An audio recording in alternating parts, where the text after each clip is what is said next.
Over in the U.S., President Trump is soon to announce reciprocal tariffs on top of recent announcements of 25% tariffs on steel and aluminum, fueling global trade concerns. With the February extraordinary session into high gear at the National Assembly, we take a look at some of the major partisan issues this month surrounding the Special Semiconductor Act and the supplementary budget. Tensions grew over the Gaza ceasefire as Israel warns to end the deal if Hamas does not release additional hostages by Saturday as scheduled. It's February 12th, 8 p.m. in Seoul. This is Newscenter. Thank you for joining us. I'm Yoon Jong-hyun. Following his 25% blanket tariffs on steel and aluminum imports into the American market, U.S. President Donald Trump is now poised to announce reciprocal tariffs on American trade partners. Shin Yeong-seop has our top story. The U.S. is anticipated to announce plans to impose reciprocal tariffs on other countries as early as Tuesday or by Wednesday at the latest. I'll be announcing probably Tuesday or Wednesday at a news conference reciprocal tariffs, and very simply, it's if they charge us, we charge them. Trump claims that introducing reciprocal tariffs will create a fairer trading environment for the U.S. In theory, the U.S. would apply identical levies on imports from a specific country that the country imposes on American exports. Pundits say one of the most significant countries impacted by reciprocal tariffs would be India. In 2022, India imposed an average tariff of 9.5% on American products, significantly higher than the 3% rate the U.S. imposed on Indian goods. Europe will also likely face reciprocal tariffs. The U.S. imposes a 2.5% tariff on cars from BMW, Mercedes-Benz, and Volkswagen, while the EU charges 10% on American auto imports.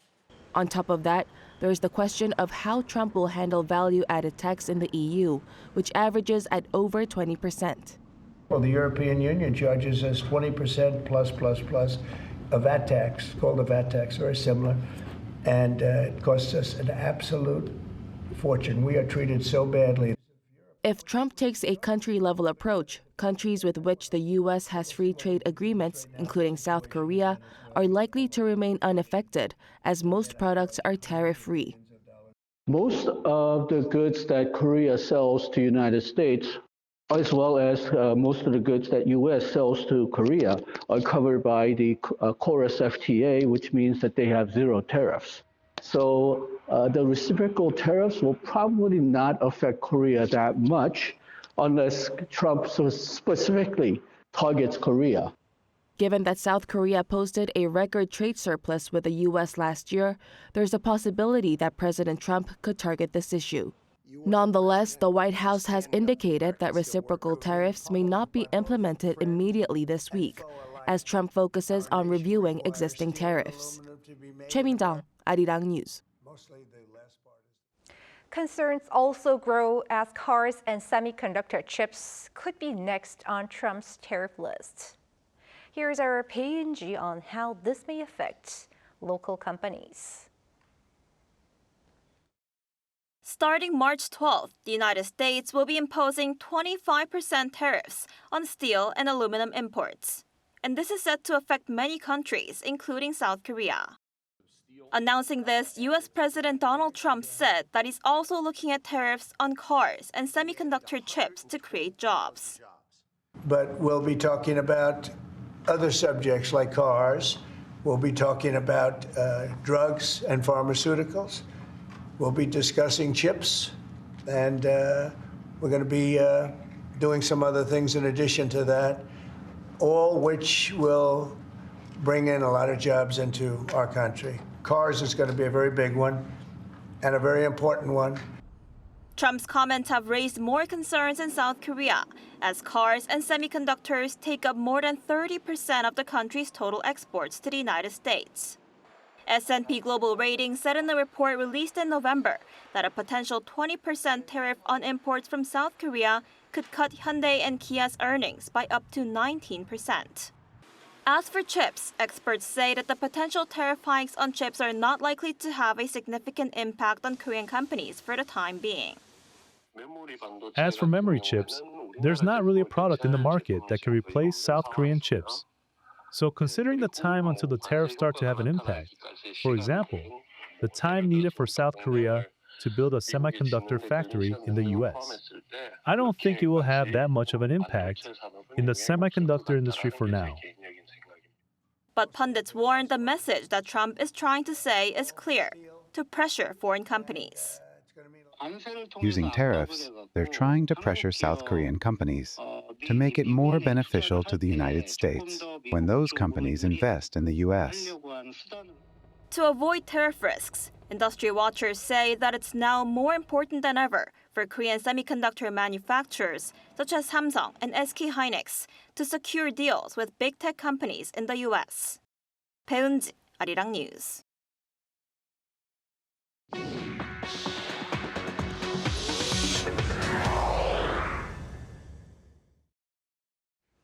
This week, we take a look at developments in the National Assembly.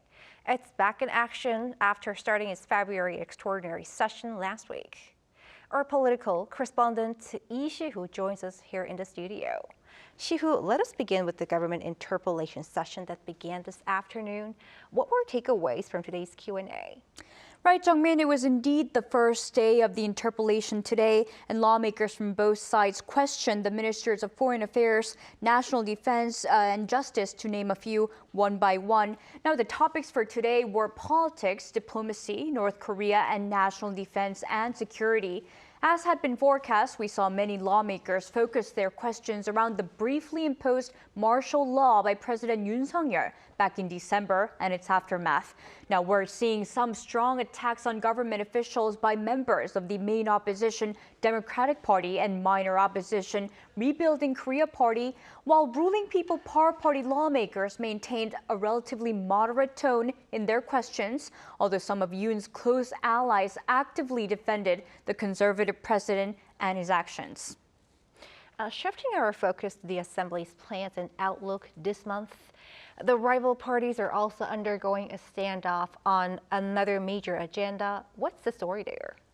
Right, so one of the main goals of the Assembly this month and this week actually was to possibly speed up the joint talks between bipartisan lawmakers and the government on state affairs. They planned on launching the joint consultative body within this month as a way to restore stability in South Korea's politics after the turmoil in December. But the process is being delayed with the PPP and DP clashing on the details, mainly of two key items for discussion.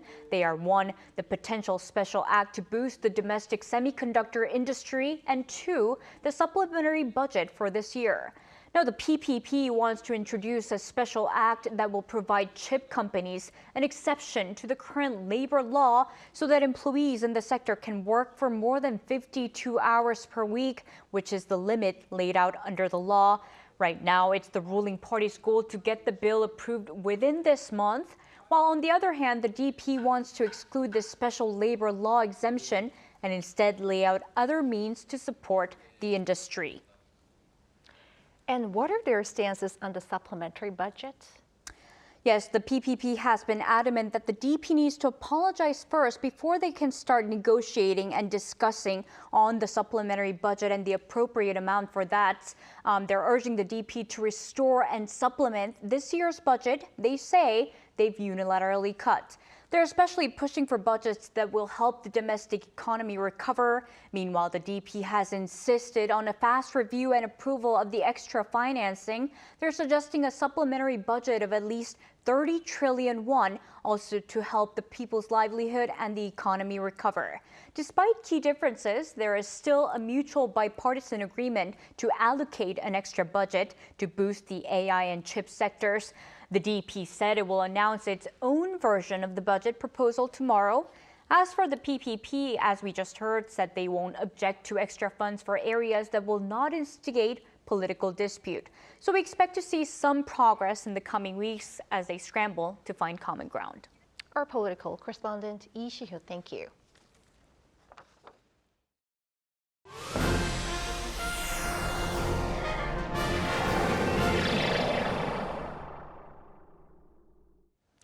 Over in the Middle East, Israel and Hamas continue to trade tough rhetoric about the fate of the truce in the Gaza Strip amid uncertainty over the release of additional Israeli hostages. Choi Soo-hyung has the latest.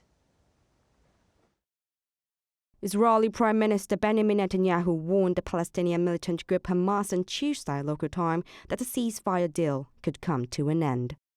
The decision I passed unanimously in the cabinet is this. If Hamas does not return our hostages by Saturday noon, the ceasefire will end, and the IDF will return to intense fighting until Hamas is finally defeated. This comes after a Hamas announcement on Monday that it would indefinitely postpone the release of 3 hostages scheduled for Saturday. Hamas said Israel violated the ceasefire agreement by firing on civilians and blocking the delivery of aid supplies. Recently, Israeli forces opened fire in northern Gaza City and southern Khan Yunis, killing 4 civilians. Following Netanyahu's statement, the Israeli military announced it would deploy additional reserve forces near the Gaza Strip. Amid the growing tensions, experts said it was necessary to wait calmly to see if better negotiations could take place. So, I think as far as what will actually happen, it's probably best not to get ahead of ourselves. It's not inevitable. But certainly if the hostages aren't returned by noon, I think it's very likely that a resumption and an escalation of fighting will ensue. Meanwhile, the Iranian-backed Yemeni Houthis warned that they would also attack Israel if it resumes the war. The Houthis, who support Hamas, have been threatening foreign ships passing through the Red Sea since the Gaza conflict began. After a 6-week Gaza ceasefire deal was agreed to, the Houthis also stopped their attacks. Choi Soo-hyung, Arirang News. Meanwhile, Trump has maintained his claim over Gaza, while calling on regional neighbors to open their doors wider to Palestinians, as he met Jordan's King Abdullah at the Oval Office. Lee Seung-jae covers his most recent remarks.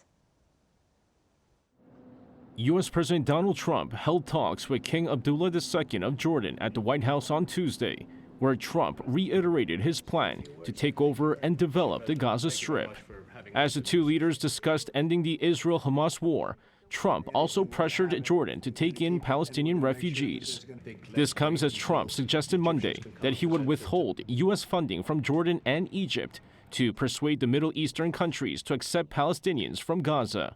While King Abdullah II did not say Jordan would be accepting the Palestinian refugees, he offered to take in 2,000 sick Palestinian children. I think one of the things that we can do right away is take 2,000 children that are either cancer children or in a very ill state to Jordan as quickly as possible, and then wait for, I think, the Egyptians to present their plan on how we can work with the president to work on the Gaza challenges. Trump showed appreciation for what he called a beautiful gesture, adding that Jordan, along with Egypt, will see great progress moving forward. What you just said, 2,000 children with cancer or other problems, and that's really a beautiful gesture. That's really good, and we appreciate it. And we'll be working on the rest with Egypt. I think you're going to see some great progress. I think with Jordan, you're going to see some great progress. 3 of us, and we'll have some others helping, and we're going to have some others at a very high level helping, and the whole thing will come. While the Jordanian king did not agree to take in the displaced Gazans during their talks, Trump said both Jordan and Egypt would ultimately agree to house the refugees. Lee Seung-jae, Arirang News. The third AI Action Summit held in Paris has closed after adopting a declaration on the inclusive and sustainable development of artificial intelligence. The statement, signed by 60 countries, stressed the need to ensure AI development was transparent and safe, as well as secure and trustworthy. They further agreed to cooperate to reduce digital divides by promoting AI accessibility to developing countries. Meanwhile, the US and the UK refused to sign the declaration, giving a priority to their own interests in the AI race. U.S. Vice President J.D. Vance had previously expressed the U.S. determination to maintain its dominance in the surging industry in a speech at the summit on Tuesday.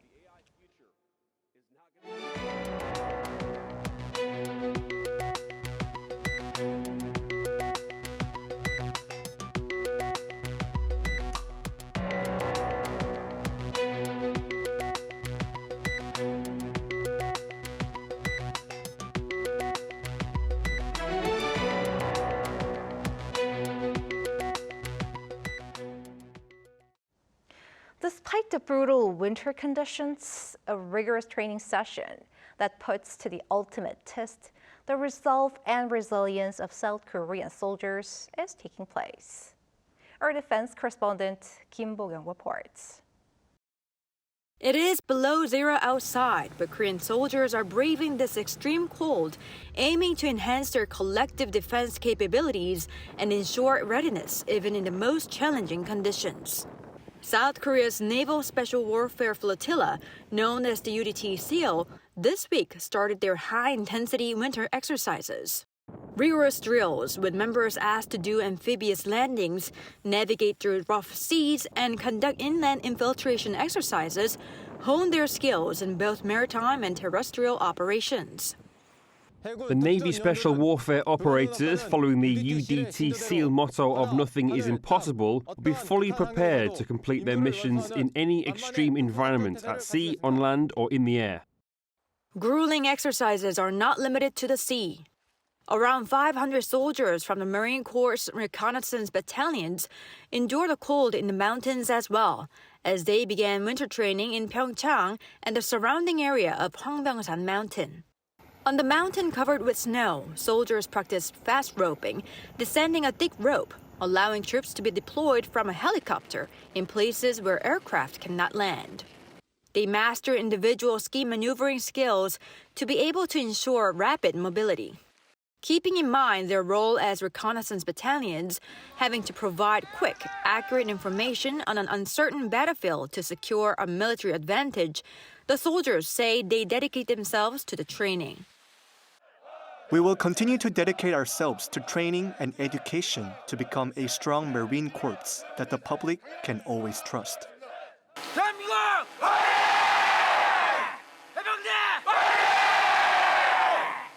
Kim Bo-kyung, Arirang News. Today is Jeongwol Daeboreum here in Korea, where we're poised to witness the first full moon of the lunar year tonight. Our Ian, he brings us a sneak peek of celebrations and the meaning behind it all. People of all ages are enthusiastically writing down their wishes. That's because it's Jeongwol Daeboreum, or the Great Full Moon Festival. I wrote a wish for the health and peace of my beloved family and for all their endeavors. I wished for my family to stay healthy and safe. Jeongwol Daeboreum is a day celebrating the first full moon of the lunar year, celebrated on the 15th day of the first lunar month, and in the year 2025, it falls on February 12th. On the night of the brightest full moon, the tradition of watching the moon rise and praying for prosperity and well-being held deep significance in Korea's agricultural society. It was a day to drive away bad luck and bring good fortune, and was celebrated with foods and folk games. In light of this special day, the National Folk Museum of Korea hosted a special event that honored tradition while offering several hands-on activities. These include making a full moon-shaped lamp to symbolize a peaceful night and coloring activities to explore traditional Jeongwol Daeboreum costumes like the tug-of-war and crafting fish amulets to ward off bad luck. I didn't know about the holiday, but it's very interesting to see, and honestly, it reminds me of some of the type of celebrations and holidays that we have back home in America. On the night of Jeongwol Daeboreum, many people in South Korea gather under the bright moonlight and start a bonfire known as 달집. This 달집 is a pile of straw and firewood stacked together and set alight during the evening of Jeongwol Daeboreum to drive away negative energy. It is one of the key traditions of the holiday, and its spirit is kept alive across the country in ways like this. For anyone hoping to make a wish this evening, the full moon rose in Seoul at 5:46 p.m., but a perfect full moon can be seen at 10:53 p.m. 이은희, Arirang News. A 69-year-old defendant who drove against traffic in central Seoul, causing multiple fatalities and injuries last year, has been sentenced to 7 years and 6 months imprisonment without labor. In its ruling, the court cited the number of casualties, including 9 deaths, and the bereaved family's call for a harsh sentence. It added the defendant showed no remorse and had failed to reconcile with the family members. His claim of sudden acceleration was also rejected.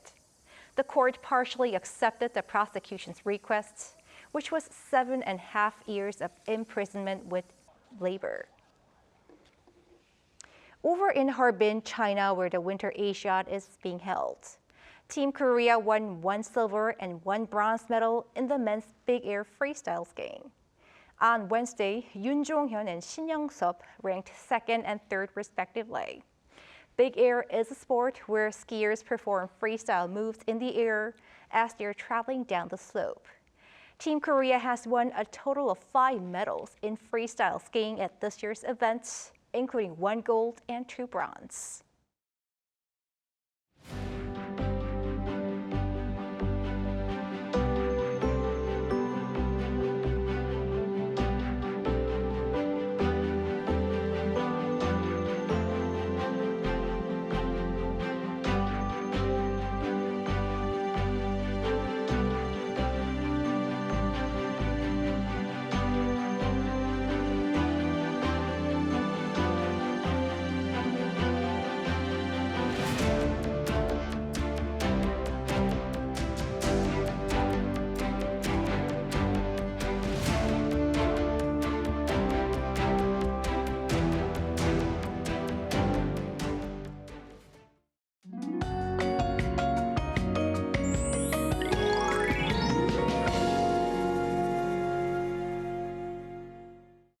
The cold has eased off a lot compared to a few days ago. Temperatures in most areas rose today, with Seoul rising to 4 degrees Celsius. However, rain and snow has been falling across the country. Most of snow has stopped in the Seoul metropolitan area, while more rain and snow is expected in some areas. As for the amount of rain and snow to come, up to 8 centimeters of snow will fall in inland areas and the mountainous areas of Gangwon-do province, 1 to 5 centimeters in northern Gyeonggi-do province, Chungcheongbuk-do province, and Gyeongsangbuk-do province today. You should be careful on icy roads tomorrow morning with Seoul and Daejeon and up -5 degrees Celsius. Daily highs will move up to 6 degrees in Gwangju and 8 degrees in Daegu. The moon in Seoul today will be at its roundest at around 10:53. Enjoy the full moon. That's all for Korea. Here are the weather conditions around the world.